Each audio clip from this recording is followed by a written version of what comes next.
नमस्कार दोस्तों, आप सभी का हमारे YouTube चैनल शक्ति सुदर्शन उज्जैन पर स्वागत है। आज की इस वीडियो में हम सर्वपितृ अमावस्या की पौराणिक कथा का श्रवण करेंगे। इस वीडियो को अंत तक ज़रूर सुनिएगा। वीडियो शुरू करने से पहले आप सभी से अनुरोध है कि अगर आप हमारे चैनल पर नए हैं तो चैनल को सब्सक्राइब ज़रूर करें और बेल आइकन को दबाएं ताकि आपको आने वाली नई वीडियोस की नोटिफिकेशन मिल सके। चलिए वीडियो शुरू करते हैं। हमारे हिंदू समाज में श्राद्ध का बड़ा महत्व है। लोगों द्वारा श्राद्ध करने के पीछे ये औचित्य होता है कि वे अपने पूर्वजों को याद कर रहे हैं, अर्थात श्राद्ध पूर्वजों को सभी के हृदय में याद रखने का एक माध्यम है जो उनके द्वारा किए गए कार्य याद दिलाते हैं और उनकी आत्मा की शांति तथा उनकी मोक्ष प्राप्ति के लिए भी श्राद्ध किया जाता है। इसी कारण पितरों का श्राद्ध करना महत्वपूर्ण हो जाता है। श्राद्ध पक्ष में सर्वपितृ अमावस्या को महत्वपूर्ण माना जाता है।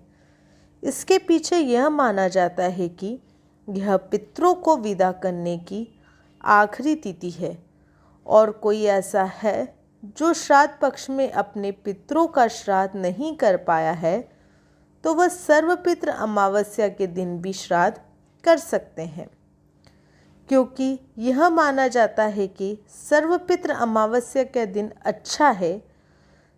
अब हम बात करेंगे सर्वपितृ अमावस्या के पीछे इसकी पौराणिक कथा के बारे में।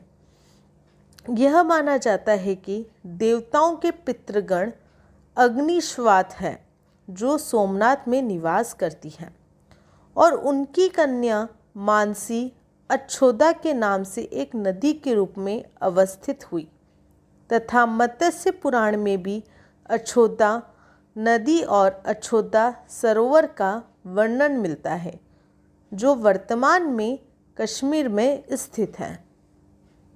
पौराणिक मान्यता के अनुसार श्रेष्ठ पितृ अग्निश्वात और महर्षि पद की मानसी कन्या यशोदा घोर तपस्या कर रही थी। वह तपस्या में इतनी लीन थी कि देवताओं के 1000 वर्ष बीत गए। उनकी तपस्या के तेज से पितृलोक भी प्रकाशित होने लगा। प्रसन्न होकर सभी श्रेष्ठ पितृगण यशोदा को वरदान देने के लिए एकत्र हुए। उन्होंने यशोदा से कहा कि हे पुत्री, हम सभी तुम्हारी तपस्या से अति प्रसन्न हैं, इसलिए जो चाहो वर मांग लो। लेकिन यशोदा ने पितरों की तरफ ध्यान नहीं दिया। वह उनमें से एक अति तेजस्वी पितृ अमावस्या को अपलक निहारती रही। पितरों के बार बार कहने पर उसने कहा, हे भगवान, क्या आप मुझसे सचमुच वरदान देना चाहते हैं? इस पर तेजस्वी पितृ अमावस ने कहा, हे यशोदा, वरदान पर तुम्हारा अधिकार सिद्ध है, इसलिए निसंकोच कहो। यशोदा ने कहा, भगवान, यदि आप मुझे वरदान देना ही चाहते हैं तो मैं तत्क्षण आपके साथ का आनंद चाहती हूँ। यशोदा के इस तरह कहे जाने पर सभी पितृ क्रोधित हो गए। उन्होंने यशोदा को श्राप दिया कि वह पितृलोक से पतित होकर पृथ्वीलोक पर जाएगी। पितरों के इस तरह श्राप दिए जाने पर यशोदा पितरों के पैरों में गिरकर रोने लगी। इस पर पितरों को दया आ गई। उन्होंने कहा कि यशोदा, तुम पतित योनि में श्राप मिलने के कारण मत्स्य कन्या के रूप में जन्म लोगी। भगवान ब्रह्मा के वंशज महर्षि पराशर तुम्हें पति के रूप में प्राप्त होंगे। तुम्हारे गर्भ से भगवान व्यास जन्म लेंगे। उसके उपरांत भी अन्य दिव्य वंशों में जन्म लेते हुए तुम श्राप मुक्त होकर पुनः पितृलोक में वापस आ जाओगी। पितरों के इस तरह कहे जाने पर यशोदा शांत हुई।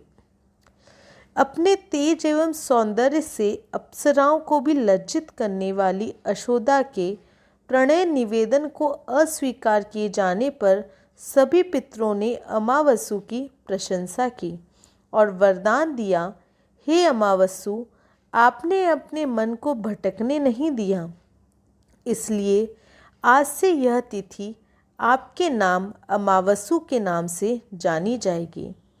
ऐसा कोई भी प्राणी जो वर्ष में कभी भी श्राद्ध तर्पण नहीं करता है, अगर वह इस तिथि पर श्राद्ध करेगा तो उसे सभी तिथियों का पुण्य फल प्राप्त होगा। तभी से इस तिथि का नाम अमावस्यु अमावस्या हो गया और पितरों से वरदान मिलने के फलस्वरूप अमावस्या को सर्व पितृ श्राद्ध के लिए सर्वश्रेष्ठ पुण्य फलदायी माना गया। आपको हमारी वीडियो कैसी लगी कमेंट बॉक्स में ज़रूर बताएं और हमारे चैनल को सब्सक्राइब करें, बेल आइकन को दबाएं। जय श्री महाकाल।